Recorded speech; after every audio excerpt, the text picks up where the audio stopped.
Lejt it-tajjeb lil kulħadd. Insellmulkom, illum ħadd il-għid tal-qawmin tal-Mulej se nwaslulkom għal darb'oħra lezzju divina mis-Santwarju Nazzjonali tal-Madonna ta' Pinu fl-Arb Għawdex. Illum din il-lezzju sejra titmexxa mill-Biblista Patri Marcello Ghirlando Franġiskan. Il-Vanġelu li fuq se ssir riflessjoni huwa dak li l-liturġija tal-kelma toffrilna għal ħadd il-għid fil-għaxija. Il-Vanġelu tad-dixxipli ta' Emmaus, il-ġrajja illi seħħet dakinhar stess tal-qawmien fil-għaxija meta żewġ dixxipli ta' Ġesu mixjin lura lejn darhom imnikta jiltaqgħu ma' dan il-barrani illi jimxi magħhom it-triq kollha, jidħol għandhom u jaqsam il-ħobs magħhom. Mhux qabel imma ma jfissrilhom dak li l-Iskrittura nfisha tgħid dwaru. Dan huwa l-irxoxt illi illum ukoll jimxi magħna fit-toroq imwera tal-ħajja. Inħalluh idewwaqna l-kelma tiegħu, kelma ħelwa, kelma li ssalva, kelma li tirxu xtana. Dan hu li jfisser lejt mhux biss fil-ġrajja tal-Knisja imma fil-ġrajja ta' kull wieħed u waħda minna illum. Għalhekk ejjew nagħtu bidu għal din iċ-ċelebrazzjoni billi flimkien mal-membri tal-Kor Diċesan preżenti hawnhekk fis-Santwarju inkantaw l-ewwel innu li għal darb'oħra jiġa jsemmana il-kelma sabiħa ta' tifħir lill-Alla li fi żmien l-40 jum tar-Randan konna mċaħdin minna Alleluja, ħanfaħru bilena il-Mulej.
Fl-isem tal-Missier u tal-Iban u tal-Ispirtu Santu. Il-Mulej ma'kom.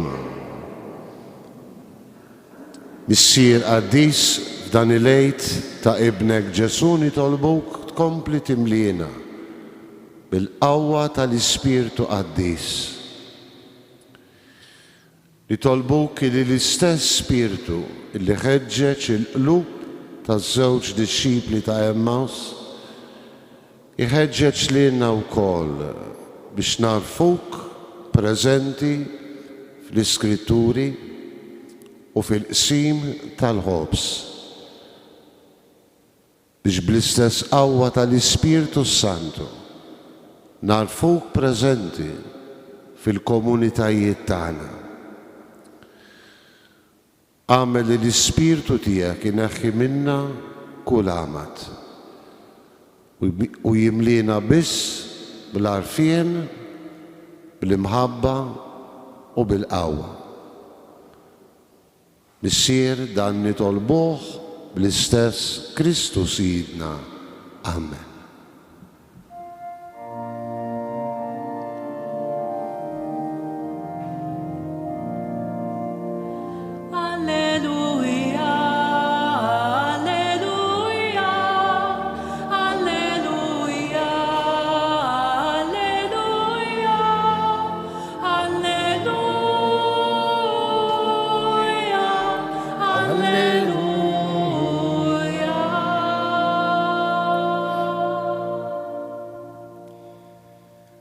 Qari mill-Evanġelju skont San Luqa.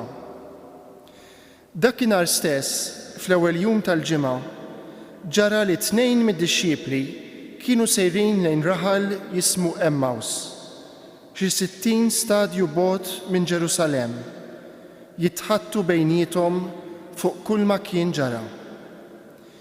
Huma u jitħattu u jitkixfu bejniethom, Ġesu innifsu resaq lejhom u baqa' miexi magħhom.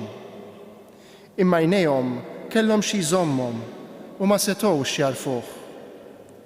U qalilhom: x'intom tgħidu bejnietkom intom u mixja? U huma waqfu bħarsa ta' niket fuq wiċċhom. Imbagħad wieħed minnhom jismu Kleofa wieġeb u qallu: inti waħdek il-barrani f'Ġerusalemm li ma tafx ġara hemmhekk f'dawn il-jiem? X'ġara? Staqsihom Ġesu. Qalulu: dak li ġara lil Ġesu ta' Nażaret, li kien profeta seltan fl-emil u fil-kliem quddiem Alla u quddiem il-poplu kollu. Kif il-qassisin il-kbar u l-kapijiet tagħna tawh f'idejn il-gvernatur biex ikun ikkundannat għal mewt u salbuh. Aħna konna nittamaw li hu kien dak li kellu jifdi lill-Iżrael. Iżda issa fuq kollox ġa għaddew 3 ijiem minn dawn il-ġrajja. Issa wkoll xi wħud min-nisa tagħna ħasduna għax marru kmieni ħdejn il-qabar u l-katavru tiegħu ma sabuhx. Ġew jgħidu wkoll li darulhom xi anġli li qalulhom li hu ħaj. Imbagħad marru ħdejn il-qabar xi wħud minn tagħna u sabu kollox kif kienu qalu n-nisa, imma lilu ma rawhx. Qalilhom Ġesu: kemm intom boloħ u tqal biex temmnu kull ma qalu l-profeti, u ma kellux il-Messija jibati dan kollu u hekk jidħol fil-glorja tiegħu. U beda minn Mosè u l-profeti kollha ifissrilhom kull ma kien hemm fl-Iskrittura fuqu.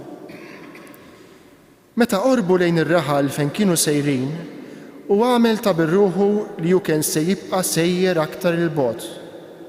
Iżda huma ġeluh jibqa' magħhom u qalulu: ibqa' magħna għax issa sar ħafna ħin u l-jum ġa wasal biex jintemm.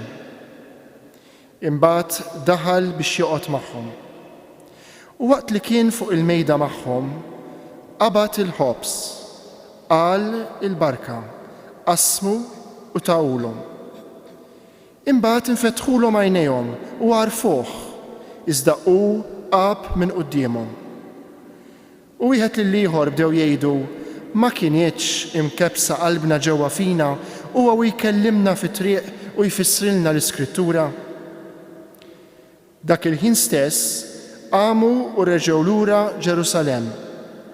Hemm sabu lil-11 u lil sħabhom miġbura flimkien u dawn qalulhom: il-mulej qam tassew u der lil xmun.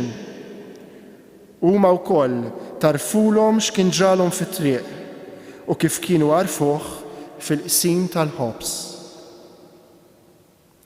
Il-kelma tal-mulej.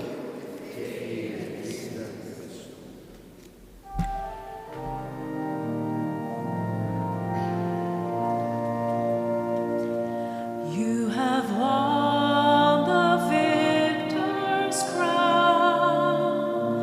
You have triumphed over sin and death. Your name is lifted high and rings through all the earth. Every demon spirit of hell trembles when your mighty name is heard. And we, your church, enforce your victory in the world. All the glory of your name, the splendor of your name, none can compare with the power of your name. You are Jesus, you are Lord, you are God.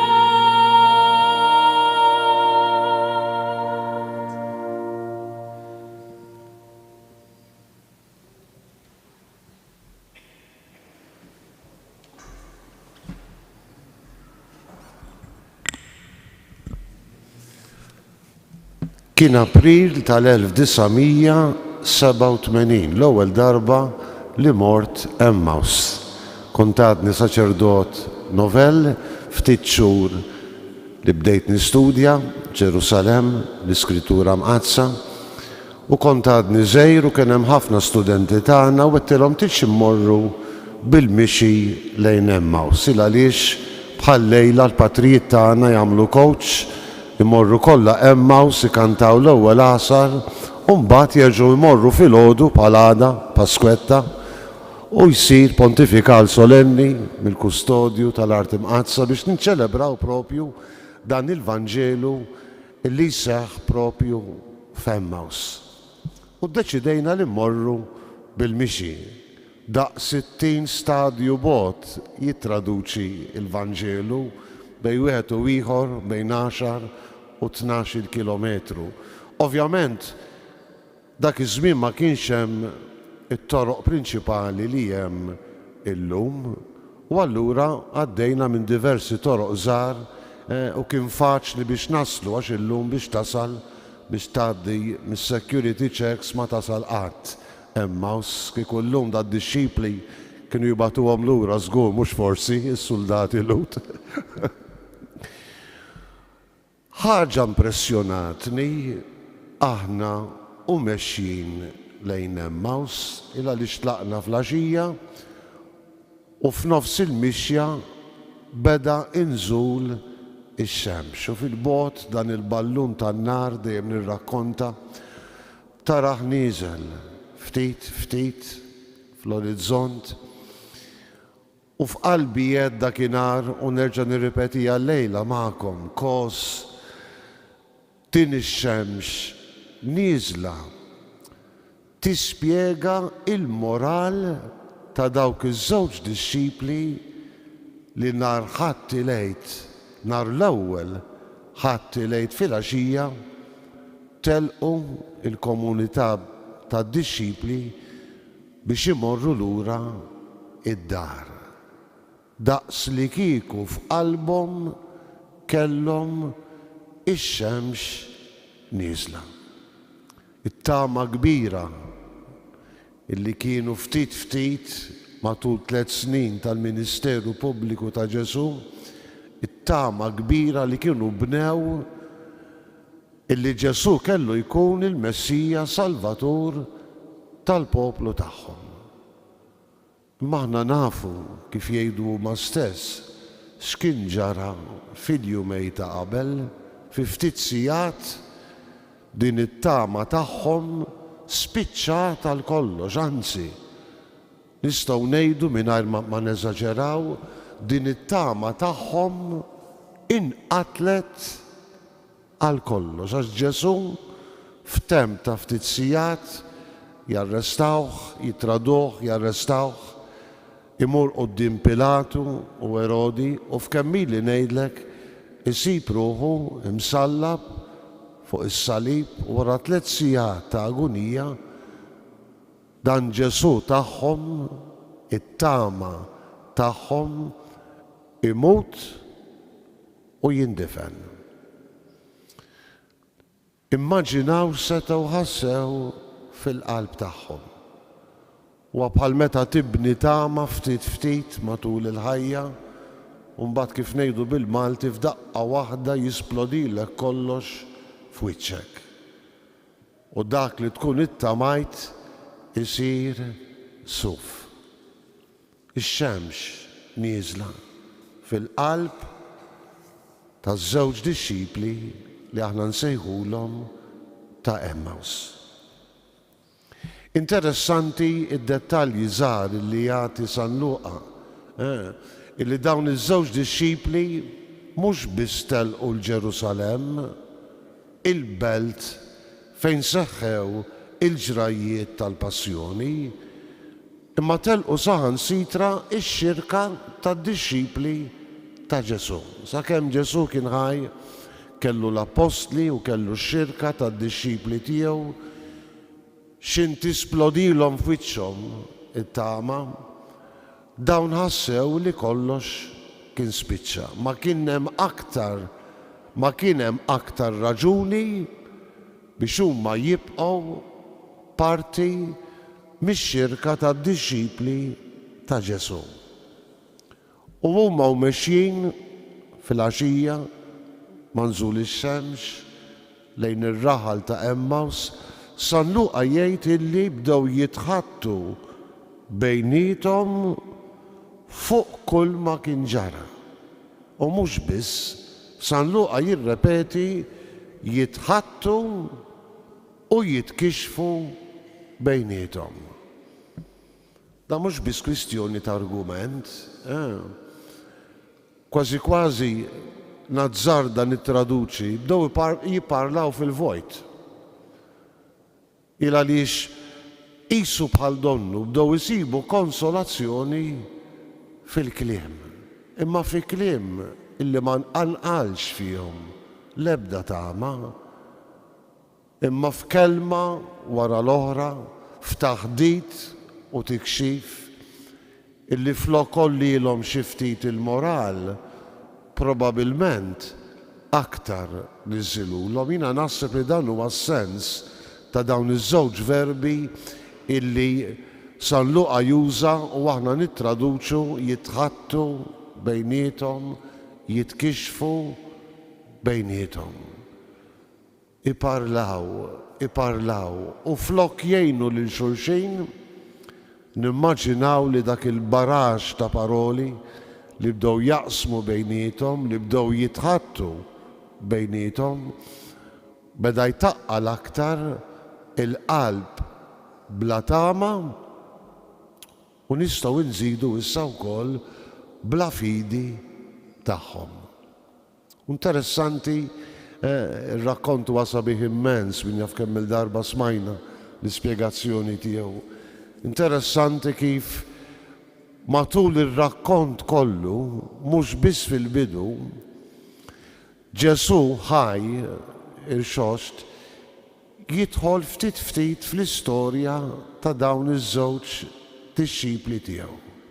Ftit pass wara l-ieħor jimmanifesta lilu nnifsu lill-qalb tagħhom, lill-għajnejhom u lill-eżistenza kollha tagħhom. Fil-fatt San Luqa jgħid huma jitħattu u jitkixfu bejniethom. Ġesu innifsu resaq lehom u baqa' miexi magħhom kemm sabiħa. Ġesu resaq lehom mhux huma resqu leh. Ġesu resaq lehom u baqa miexi magħhom. Ma nafx hekk indunajtux x'inġi proklamat il-Vanġelu illi matulu kollu San Luqa jinsisti fuq il-qrubija ta' Ġesu, li Ġesu mhux biss jersaq imma jimxi magħhom,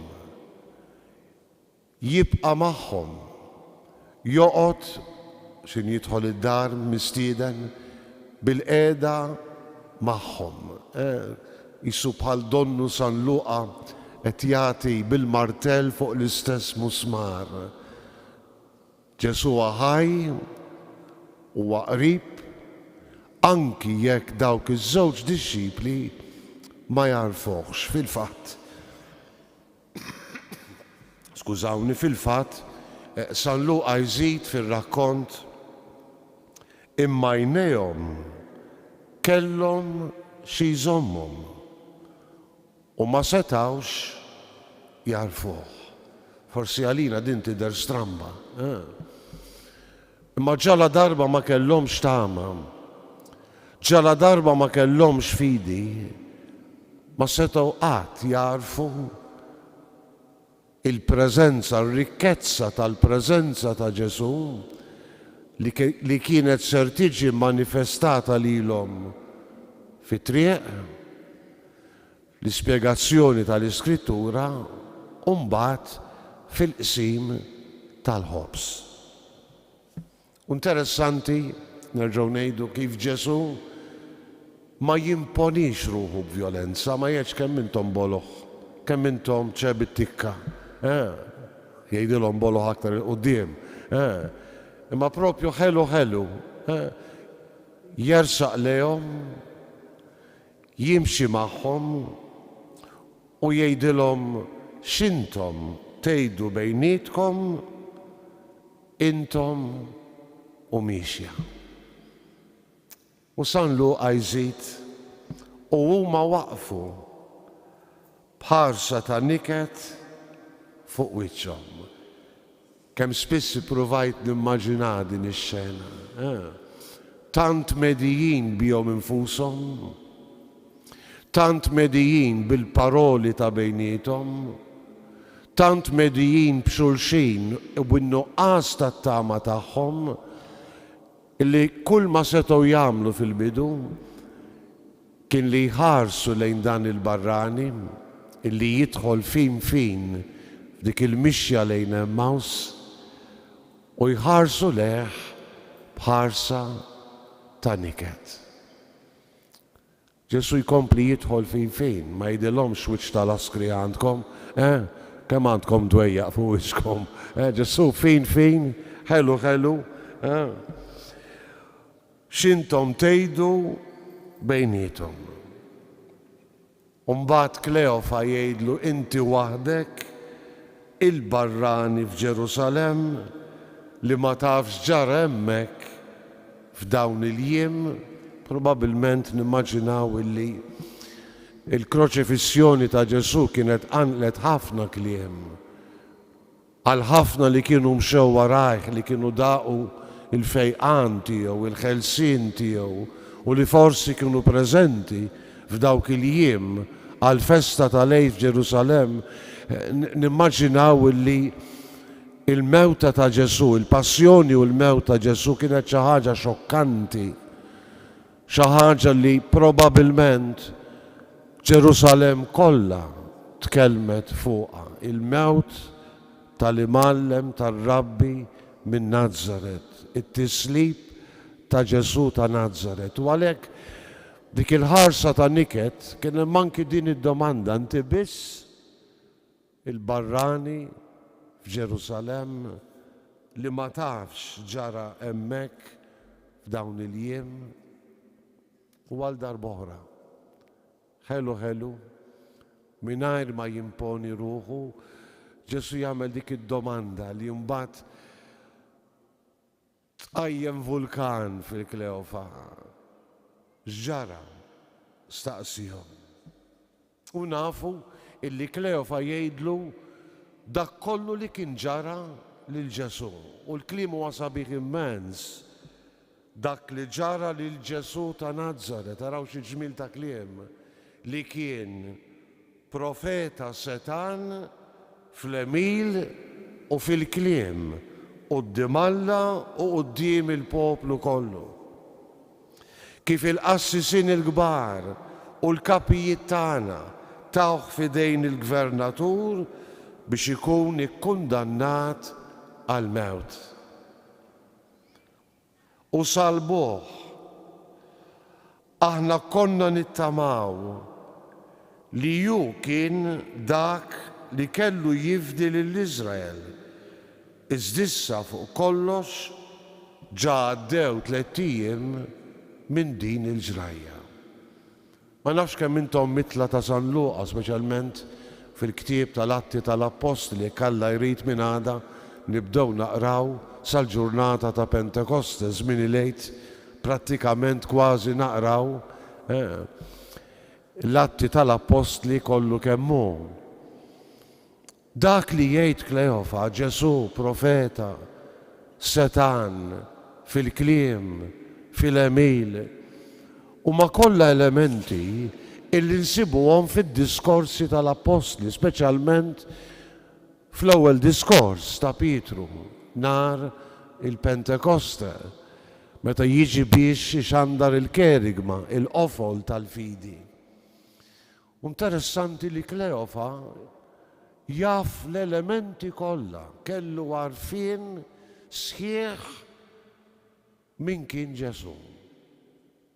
Iżda kienet tonqsu l-aktar ħaġa importanti. Għaliex fid-diskorsi, fid-diskors ta' Pentekoste pereżempju, ovvjament Pietru mbagħad jasal għal qofol tal-għarfien ta' Ġesu meta jgħid u Alla għajmu minn bejn l-imwiet. Kien jaf kollox fuq Ġesu. L-aktar ħaġa importanti kien għadu ma wasalx għalija. Fil-fatt id-diskors ikompli. Issa wkoll xi ħud min-nisa tagħna ħasduna għax marru kmieni ħdejn il-qabar u l-katavru tiegħu ma sabuhx. Qed idduqu xi ftit in-nuqqas ta' fidi, qas jitkellem il-qabar vojt, għax il-qabar vojt fil-Vanġeli sinottiċi huwa sinjal tal-qawmien. Imma Kleofa jitkellem mill-katavru ta' Ġesu, ġifieri qas kellu tama illi dak Ġesu li kien ħabbar darba, darbtejn, 3 kellu jqum minn bejn l-imwiet u l-katavru tiegħu ma sabuhx. Ġew jgħidu wkoll li derulhom xi anġli li qalulhom li huwa ħaj. Imbagħad marru ħdejn il-qabar xi ħud minn tagħna u sabu kollox kif kienu qalu n-nisa, imma lilu ma rawx. In-nuqqas ta' tama illi twellet in-nuqqas ta' fidi u lanqas quddiem l-istqarrija ta' qabar vojt li ġabu n-nisa u lanqas quddiem l-istqarrija tan-nisa illi ġabu l-aħbar tal-anġli li qalulhom li huwa ħaj ma fetaħ il-qalb ta' dawn iż-żewġ dixxipli ta' Emmaus. Kważi nistgħu ngħidu illi qisu il-ġrajiet marbutin man-nisa li marru l-ewwel dejn il-qabar kmieni l-ħadd filgħodu bħala tewdin li ma jiswa xejn.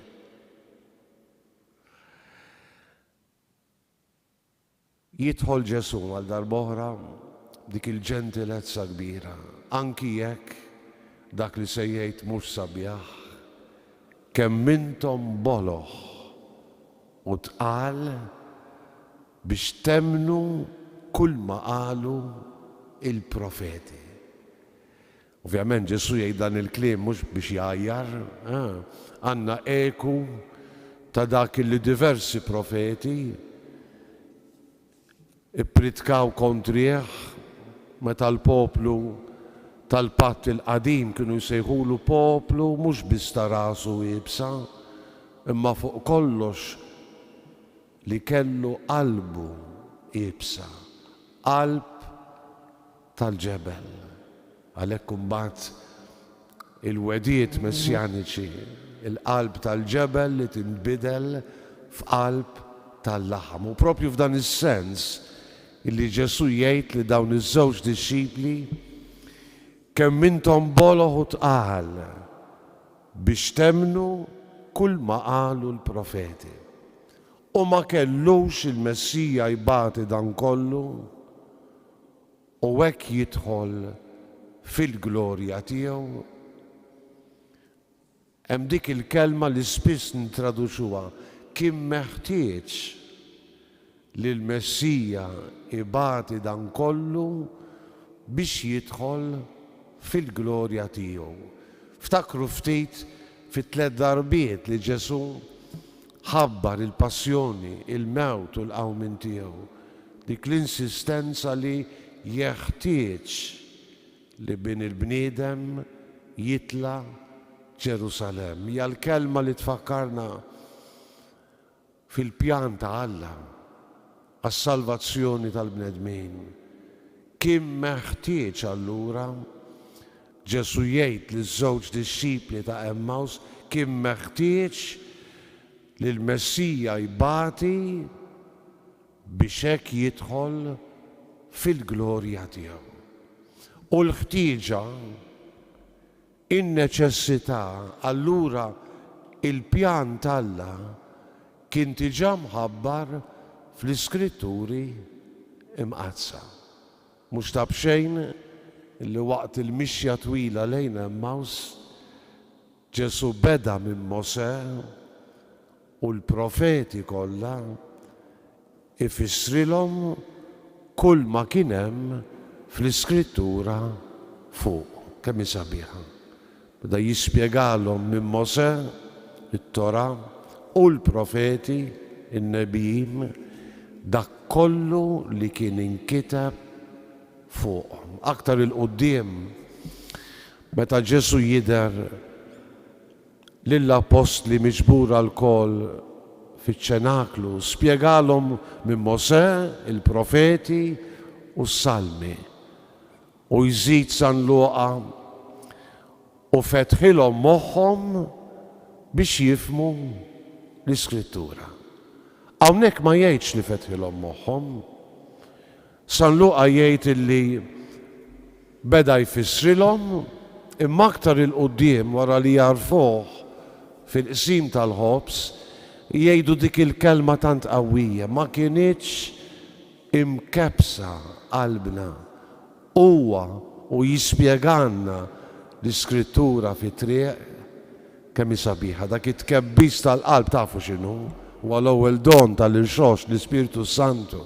L-Ispiritu Santu illi hu biss kapaċi, jew hi biss kapaċi tiftħilna moħħna u qalbna biex nifhmu l-Iskritturi, biex narfu il-preżenza ħajja ta' Ġesu irxoxt anki fil-kotba kollha tal-Bibja, fil-kotba kollha tal-Iskrittura. U beda minn Mosè u l-profeti kollha ifissrilhom kull ma kien hemm fl-Iskrittura fuqu. Nimmaġinaw illi sakemm waslu Emmaus il-qalb tagħhom dit tirtab. Nimmaġinaw illi x'inwasslu Emmaus xi ħaġa beda jinbidel fil-profond tal-qalb tagħhom. Dan ma kienx barrani ta' min iħallih jibqa' miexi fit-triq. Ħassew dak it-tkebbis tal-qalb u anki jekk forsi ma femux dak li kien qed jiġri, ħaġa waħda hija ċerta li ħassew il-bżonn li jistidnuh fid-dar. Kemm hi sabiħa l-kelma.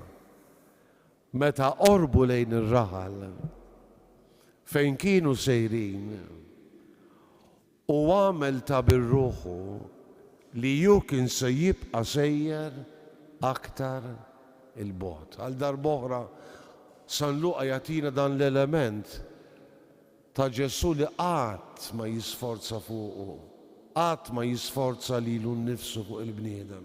Għamel ta' bir-ruħu li kien se jibqa' sejjer aktar il-bogħod. Iżduma ġaluh jibqa' magħhom, dan kellu s-sigrit ta' kollox. Ma jistax ikun li jaħrab minn taħt idejhom. U barra li kien sar il-ħin u dalam, San Luqa jinsisti illi f'dak il-moment preċiż riduh b'saħħa jibqa' magħhom. U ġaluh jibqa' magħhom. U qalulu ibqa' magħna. Għax issa sar ħafna ħin u l-jum ġa wasal biex jintemm. Imbagħad daħal biex joqgħod magħhom. Nisimgħu San Luqa jinsisti fuq il-qrubija ta' Ġesu f'kull mument ta' din il-mixja, ta' din il-ġrajja tal-ġenn li ssaħ propju fir-raħal ta' Emmaus. Daħal biex joqgħod magħhom. U waqt li kien fuq il-mejda magħhom, qabad il-ħobs, qal il-barka, qasmu u tawulhom. Ġest sempliċi, komuni ħafna fil-Ġudajiżmu, imma komuni ħafna anke fil-ħajja ta' Ġesu. Jekk inġibu quddiem għajnejna iż-żewġ mirakli pereżempju ta' tkattir tal-ħobs, jew inkella ir-rakkonti tal-aħħar ċena f'San Pawl fl-ewwel ittra lil Korintin, San Luqa, f'San Mark u f'San Mattew, dak il-ġest ta' barka li jsir ġest solenni, anzi, nhar ħamis ix-xirka, mhux hekk, 3 ijiem ilu, għamilna t-tifkira ta' dak il-ġest illi għalina huwa l-ġest tal-konsagrazzjoni, tal-istituzzjoni tal-Ewkaristija. Kien propju f'dak il-ġest meta kien bil-qiegħda magħhom illi huma jarfuh preżenti f'nofshom. Imbagħad infetħulhom għajnejhom u għarfuh. Iżda u għab minn qudiemhom. Interessanti. Ġesu immanifesta ruħu ħaj waqt li kien qed jispjega l-Iskritturi u issa jimmanifesta ruħu ħaj fil-qsim tal-ħobs. Ma kienx aktar neċessarju illi jidrilhom irxost. Mhux tab xejn illi San Luqa jgħid infetħulhom għajnejhom u għarfuh iżda u qab minn qudiemu.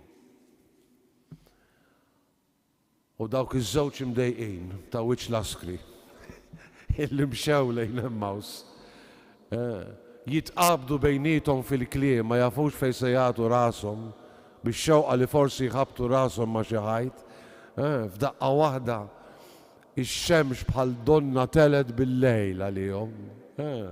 Ma kienitx imkebsa qalbna, ġewwa fina, huwa jkellimna fit-triq u jfissrinna l-Iskrittura u anki jekk indalam u anki jekk probabbilment kienu tiġamlu l-istanga mal-bieb u anki jekk ma kienx hemm dawl fit-triq u anki jekk trid timxi 10-12 kilometru lejn Ġerusalemm, il-qalb tagħhom mhux biss saret radba imma splodiet bil-farħ. U intom tafu daqsi illi l-farħ ma tista' qatt iżommu għalik għax jaqsmek joqtlok. Ħassew il-bżonn illi jerġgħu lura fix-xirka tad-dixxipli illi kienu abbandunaw meta kienu bla tama u bla fidi.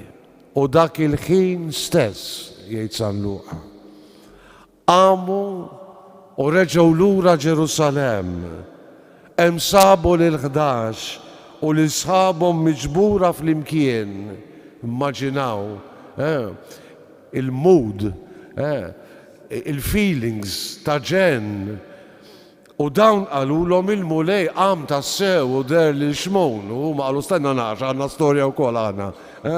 U huma wkoll tarfulhom x'kien ġralhom fit-triq. U kif kienu għarfuh fil-qsim tal-ħobs. Jien ma nafx jekk tafux, imma wasal Luqa biss li jġibilna din il-ġrajja, anki jekk San Mark jatina ħjiel tagħha verset żgħir u jgħid u deru wkoll lil żewġ disċipli mixjin fil-kampanja li probabbilment hija din il-ġrajja li mbagħad San Luqa għal diversi raġunijiet jista' jagħtihilna b'mod sħiħ. Ġrajja sabiħa immens. U jiena ngħid illi meta San Luqa jikteb din il-ġrajja, forsi kellu quddiem għajnejh domanda preċiża li kienu jagħmlu l-ewwel insara. Illi kif għandna ħjiel fl-ewwel ittra ta' San Pietru, lil Ġesu kienu jħobbuh anke jekk ma jarawx. Lil Ġesu intom tħobbuh jgħid Pietru, anki jekk ma tarawx.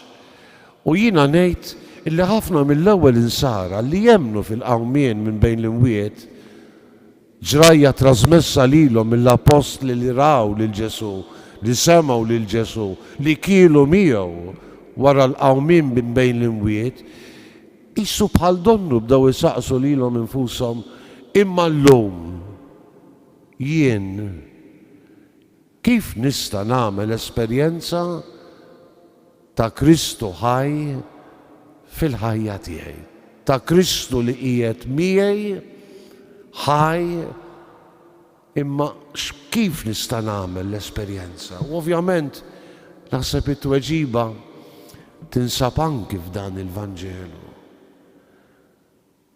Issu bħal donnu San Luqa b'din il-ġrajja jfakkar lill-ewwel insara, jfakkar lilna illi Kristu għamana u jkellimna permezz tal-Iskritturi.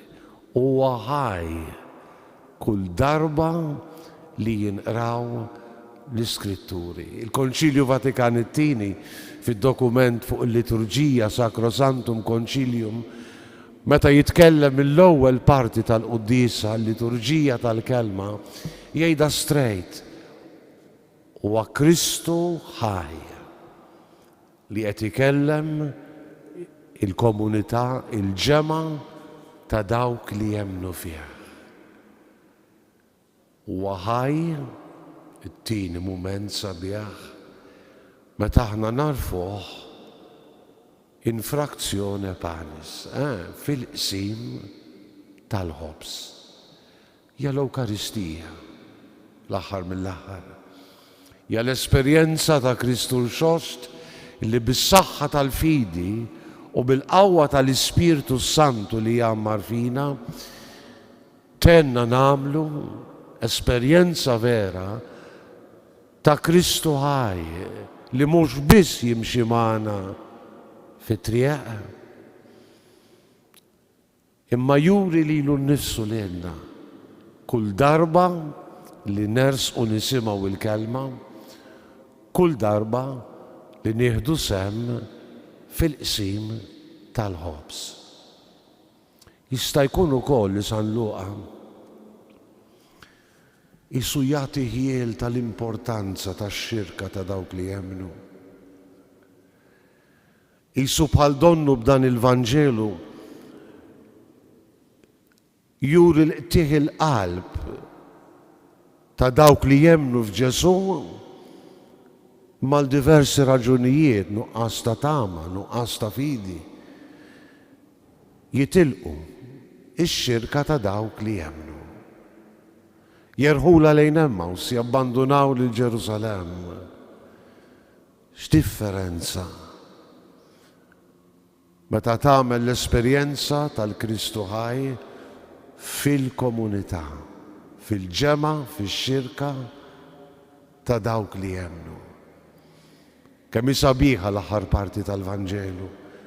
Is-sens ta' ferħ, is-sens ta' qsim ta' fidi, ta' tama, ta' mħabba, illi qattar minn dawk il-ftit frus meta jfakruna li flimkien setgħu jaqsmu l-aħbar it-tajjeb. Il-mulej qam tassew u der lil xmun u żewġ disċipli tagħna mimlijin ferħ huma wkoll tarfulhom, xandrulhom mhux fis-sens issa ta' paroli fil-vojt, imma ta' kelma li tagħti l-ħajja, tarfulhom x'kien ġralhom fit-triq u kif kienu għarfuh fil-qsim tal-ħobs.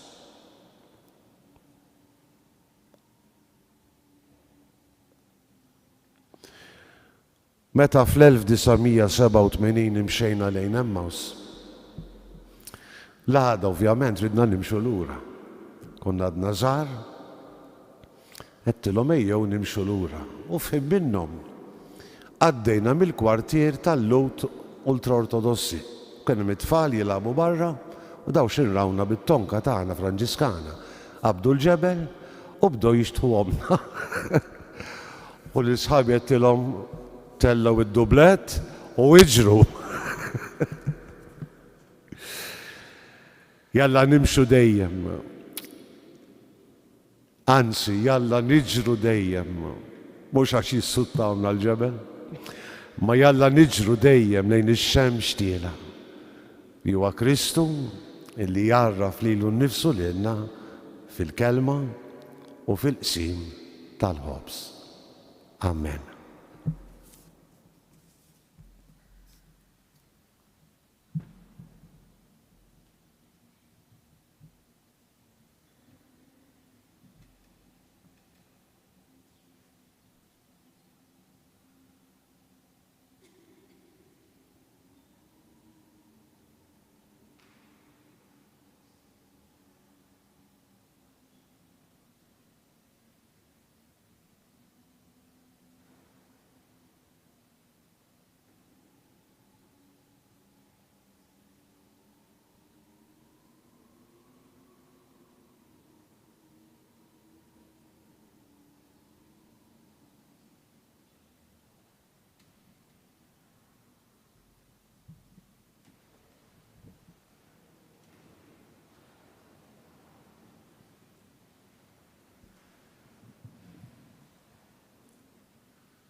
La daħalniex fl-ebda tiġri,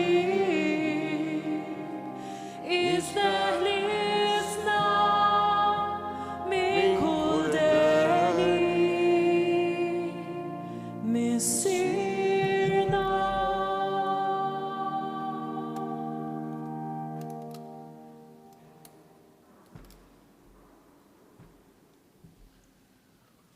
U jberikkom Alla li jista' kollox, il-missier li ban u l-Ispiritu Sant. Morru fil-paċi ta' Kristu, alleluja, alleluja. Roddu ħaj lill-Alla, alleluja, alleluja.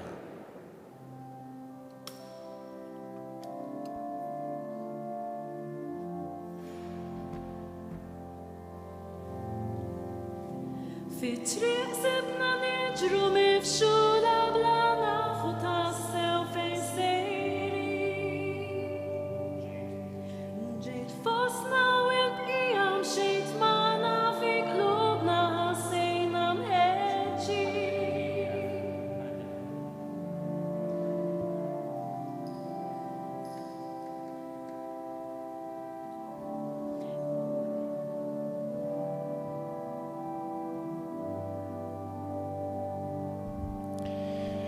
U naslu fit-tmiem din il-lezzjo divina il-lejla mis-Santwarju Nazzjonali tal-Madonna ta' Pinu fl-Arb Għawdex, fejn f'dan il-jum qaddis tal-għid wassalnielkom il-riflessjoni ta' Patri Marcello Ghirlando, Franġiskan, dwar il-Vanġelu ta' Emmaus. U fil-fatt l-innu li qed jitkanta bħalissa jorbot ma' din it-tema u għall-innu illi matul ukoll din is-sena pastorali fid-Djoċesi ta' Għawdex ifakkar fil-mixja illi Ġesu jagħmel magħna u jibqa' magħna. Din hija t-tema li jintażet ukoll bħala gwida fid-Djoċesi ta' Għawdex matul din is-sena għal pjan pastorali.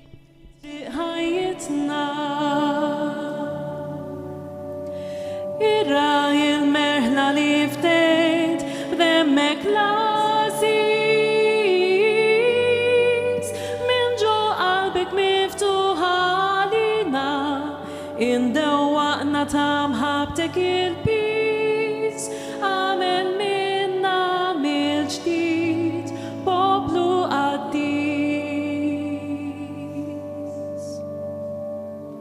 Mimlija bil-qawwa ta' kelmtek li nħutna bit-tama nixelu. Fid-dinja noħorġu bla biża' inħabbru il-ferħ tal-Vanġelu. Mitmuwa bil-ħobs li qsamtilna tibatna mill-ġdid pellegrini. Indewwu iġriħi tad-dajfa jinġarfu ħitanu konfini. Ibqa' magħna mulej U nagħlqu din ix-xandira tal-lejla ta' din il-lezzju divina li wassalnielkom mis-Santwarju ta' Pinu billi neqdew bil-kliem sabiħ tal-liturġija illum fil-jum qaddis tal-għid tal-Mulej. Is-sekwenza illi l-Knisja titlob permezz tagħha dan l-innu sabiħ propju qabel jixxandar il-Vanġelu. Ħajollu l-insara b'tifħirhom il-vittma tal-għid għax feda l-ħaruf in-naċ tiegħu mill-jasar tal-mewt. Ġesu reġa' ħabbeb il-midneb ma' Alla l-Missier. F'taqbida tal-għaġeb mal-ħajja inqerdet il-mewt u qam sit il-ħajja mill-qabar isaltan rebbieħ. Ejdilna Marija, ħabrilna fit-triq il-min rajt. Jien rajt qabar Kristu rixoxta fis-sebħ tal-qawmien. Rajt l-anġli li ġew jagħtu xhieda, il-faxxa illi żar. Irxoxta mill-mewt Kristu Sidi li fih ittamajt. Maru l-Galilija qabilkom, hemmhekk se tarawh. O nemnu lillum Kristu rxoxta tassew mill-imwiet. Int mela, Sultan, ħenna lina, o Kristu rebbieħ. Amen, Alleluja. U b'dik it-tislima tal-lejt aħna wkoll natukom minn qalbna lejt it-tajjeb waqt illi natukom appuntament għal bħallum ġimgħa il-ħadd tal-ottava tal-lejt għal lezzju divina oħra fis-6:30 ta' filgħaxija. Sa dakinhar insellmulkom.